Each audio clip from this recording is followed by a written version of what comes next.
Tuesday, October 11th. Welcome back to Kutaki Podcast, Episode 5. Today we have a very special guest that we'll be interviewing, but before I introduce him, I'd like to also introduce the new name of this podcast, and we're going to be calling it Kutaki no Ha. And Ha here means wave, which I thought went well with the theme of water that ties in with Kutaki being a waterfall. And the wave is something that also correlates to being on the airwaves, which of course is what we're doing with this podcast. There are a lot of other aspects of waves that we could tie into the meaning of this, like making waves, for example, in a good way or a bad way, the positive, relaxed feeling that can come from waves, or the destructive power that can come from waves, and all these kind of aspects. But I'll just leave those up to your imagination. And then you can derive any meaning that you like from them. So welcome to Kutaki no Ha, Episode 5. I won't waste any more time now, but we'll get right into the interview. Today we're pleased to have Mike Loonam on with us. Mike is known as Nodako on Kutaki, and also has his own podcast, which is called Podgy's Tokyo Talk. And you can find that on iTunes by searching for Podgy, Podgy. So without any further delay, here's the interview. Okay, today we have Mike on the podcast, Mike Loonam, who's also known as Nodako on Kutaki. Hi, Mike. Hello. Was wondering if maybe to start off, you could tell us a little bit about how you discovered the Bujinkan. Okay. Well, back in England when I was very, very small, I was, of course, interested in the Stephen Hayes books that I found at the local library, and was really intrigued and fascinated by what seemed to be quite unconventional compared to like karate and stuff. Mm-hmm. I guess when I was like 15 or something like that, despite begging to my parents to do like karate and judo, they refused, and then I got to do some like Thai boxing and stuff. Why did they refuse karate and judo and let you do Thai boxing? I don't know, but I think I'd been asking them for like years. I was like really interested. Yeah, I was really interested like in Oriental stuff and martial arts ever since I saw probably like, I don't know, Bruce Lee on TV and Enter the Dragon or something like that. And I can remember being really, really young and thinking, I want to do that. That's cool. Mm-hmm. So I got to do the Thai boxing finally, and it was a little bit... it was good and bad, but stamina and strength and stuff was great. But two of the top guys in the club kind of got in trouble in the street, and they kind of got beat up. Oh, okay. So I thought, well, I'm like way weaker and less skilled than these guys, and I got beat up, and they got beat up. Sorry. So how would I do? So I kind of decided to look for something else. So I found an ad for Bujinkan training in my town. Wow. And I was like, okay, I'm going to check it out. And it was really, really great. It was really interesting, and the people were really nice. Yeah. And it was just starting the dojo, so... Oh, cool. So was it like an opening seminar for their dojo? Or? There were actually two instructors, and one was a local guy who ended up being my teacher in England for a long time. And then the other guy was kind of, I didn't know it, but at the time he was quite friendly, but he was actually after kind of making an empire and a chain of dojos. But anyway, I was too into the training to bother with that, so I just dived in and got like hysterically obsessed with it. I was like 5 times a week. Another addict. Yeah, seminars and travelling around England with my friends and stuff. And cool. We just went crazy. It was great. Yeah. So around what year was that around? That had to be 86-ish. Okay. About 86 maybe. Cool. And did you stay training at that dojo with that teacher like right up until you came to Japan, or? Yeah, with the guy that was the local guy. Yeah. What happened was the other guy who was kind of like.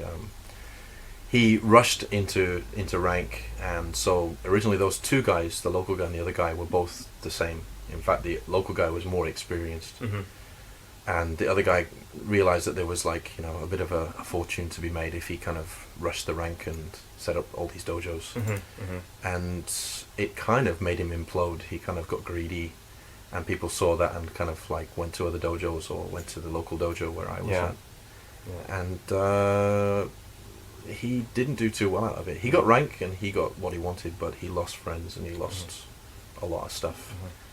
And the old adage that Hatsumi Sensei used to say about bad people fading away kind of came true in this respect. He's still around, but I haven't seen him for a long time. Yeah.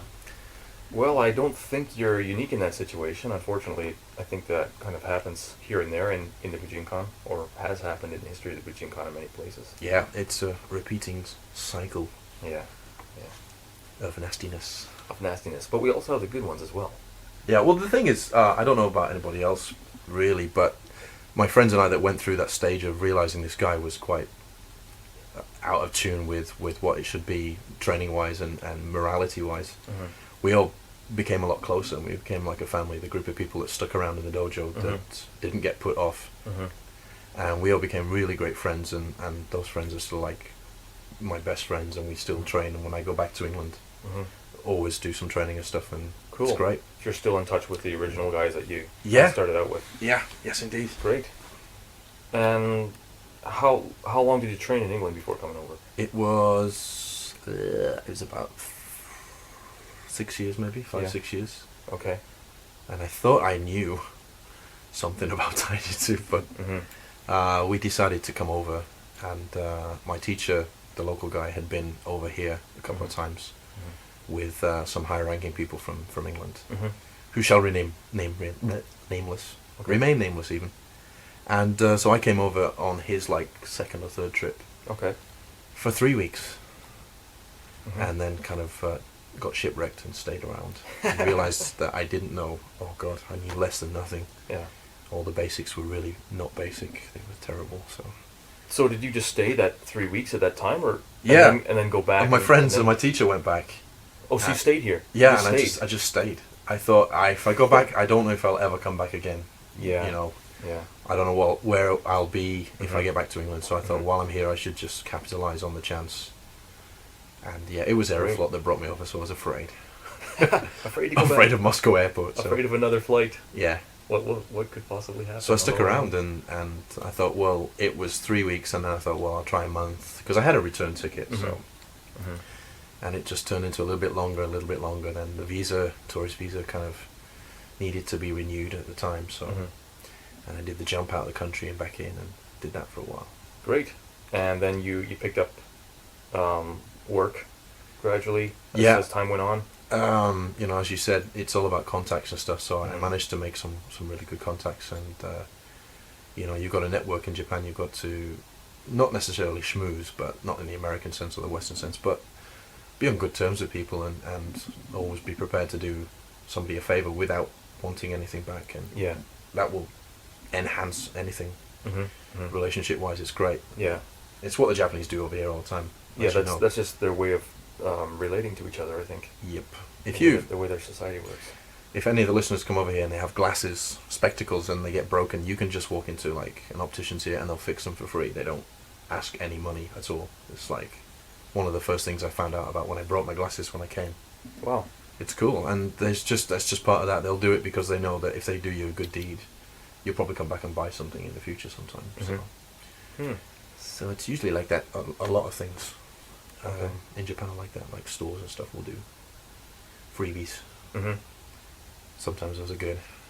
If you have no money and no job, and you're 3 months into a 3 week stay in Japan, and you've run out of cash from all the training. Sounds like quite an adventure. Oh my God, yeah. I think the first 3 weeks I spent 200,000 yen. Wow. Like going to going to family restaurants that were way expensive, and I didn't realise the exchange rate, and training 2-3 times a day with all the big names, you know, everybody from Soke downwards, and just going crazy, and then looking, and there's no money in the wallet, there's nothing left. It's like, no. But despite that, and despite the hard times, you're still here. Yes, I've kind of after all this time accustomed myself to life in Japan, as Martian as it is. Yeah. Well, speaking of the Martian aspect of it, what would you say you find maybe the hardest thing about living as a foreigner in Japan? It has to be distance. It has to be distance in as many aspects of the word distance as you can incorporate into your thinking. I mean, physical distance, social distance, relationship, psychological. There's a different set of values of distance and parameters with people. And I'm from England, and I'm from Manchester, England. And if you walk down the street and see people walk pretty close to each other, it's probably because a couple of things are going to happen. Maybe they're really friendly, or they're going to have a fight. You know, there's a certain distance, a certain line of proximity. And I just couldn't get over the way people would really come inside that distance for me and bump into me, and they didn't mean anything. It wasn't personal, of course, because those parameters are different here, and I just couldn't. At the time when I first experienced it, I couldn't handle it at all. Yeah. It took me so long to get over that. Yeah. And even now, a lot of crowded places, I'm not good with that at all. Yeah. I kind of put the full shields up and just head down and go through it. But yeah, that was the worst thing. Not knowing what people's distance is in relationships with you as well. How friendly they really are, or how much they're kind of not revealing, because the language and the culture has differences that enhance those for a foreigner if you're coming over here. Yeah. So. Yeah. I studied intercultural studies in university, and as part of the course that I did, that kind of nonverbal language and physical distance was part of what we studied. Yeah. There's a term for it called proxemics. Yeah. But anyway, and different cultures have different, as you say, distances of working and relating between people. And one of the things that we kind of talked about, I remember, is that, it kind of boils down in a way to the amount of geographical space you have as well. Although Right. I know England is an island country like Japan is, but in very densely crowded areas and densely crowded cultures where people are sometimes forced just by the physical circumstances and the size of the population in a certain area, Yeah. they're forced to be so much closer to each other physically all the time. Then you find that, say, because they're forced to be, like in Japan, you're forced to be on the train with and this kind of thing, then the way you express distance in other ways becomes more internalized. Yeah. So you get almost like this negative space when it comes to things like expressing yourself verbally, for example, whereas in Japan you don't find a lot of people like talking in big voices to each other a lot of times and stuff like that. It's almost like they reduce that kind of distance. Yeah, it's an inner space, absolutely. I mean, that was one of the things that hit me when I saw the way the Japanese would miniaturize, devices or gizmos or gadgets or whatever, and the Walkman is classic. Yeah. It's not because they wanted to make it small, it's because they wanted to kind of like you say, create an inner space, and you put a pair of headphones on and a Walkman, it's small, and you created a room of sound, a place where you can be out of the packed train for a few minutes and you can listen to music and take yourself away. And I thought, that's what the space thing is about, That's a really interesting tie-in too, because when you listen to Japanese, even like corporate advertising for products like, say, Walkmans, or even furniture in a room that creates a space, they use the term kukan to refer to that, obviously. Yeah. Like a lot of times, create your kukan through sound, or right. by creating a certain atmosphere that makes you feel like you have a certain kind of, say, mental or internal space. Yes. Interesting. I hadn't really thought of the relationship between those things in that way before. Yeah. The interview with Mike continued on from this point, but we talked for quite a while, and this point was a spot where I thought it would be good to make a break and continue the interview from the next episode. So please stay tuned when we come out with episode 6, and you'll be able to hear the next section of that interview with Mike Loonam. Thanks a lot, Mike, for all of your time. We have a couple of minutes here now for some Japanese news highlights from the Japan Times newspaper. I think many people have probably heard about this race for robot vehicles that's been sponsored by the Pentagon to develop unmanned vehicles that can navigate desert territory. 4 vehicles have finished the race, which was 200 kilometers long, and I've heard that actually one of our Bujinkan members in California was on one of the teams that was developing vehicles for that race. So I don't know if this person was on one of the teams that produced a finishing vehicle or not, but good job anyway for being able to participate in such an interesting event. In other news here, U.S. sailors arrested in taxi joyride. 2 U.S. sailors found driving a taxi were arrested Sunday for allegedly stealing the vehicle from the driver, Okinawa City Police official Moriaki Ishikawa said. The taxi driver had reportedly gotten out of his car to remove petty officers Jose Manuel Alanis, 21, and Sean Travis Markowski, 20, after the two started swearing at him. The 2 sailors then allegedly commandeered the taxi and drove off.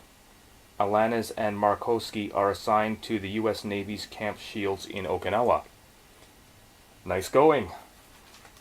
Okay. One more news story. Japan's military, the self-defense forces, are going to get an advanced missile system by the year 2010. The defense agency has decided to introduce 18 Patriot surface-to-air guided missiles and components by 2010, and I'm assuming that this is to counter the threat from North Korea. They're developing the missile system jointly with the US. And that'll do it for Japan news for today. One other thing I wanted to mention before signing off is that I've included a new icon on the Kutaki website.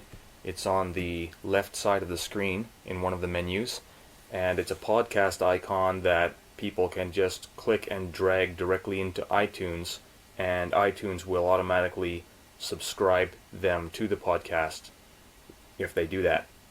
So just a little handy way to help people subscribe. So if you know anybody that doesn't know how to subscribe, doesn't know how to get the podcast into their iTunes, just have them go to the site and drag that icon into their iTunes program, and that will subscribe them. That's all for today. So goodbye, and we'll see you again in Kutaki no Ha episode 6 next time.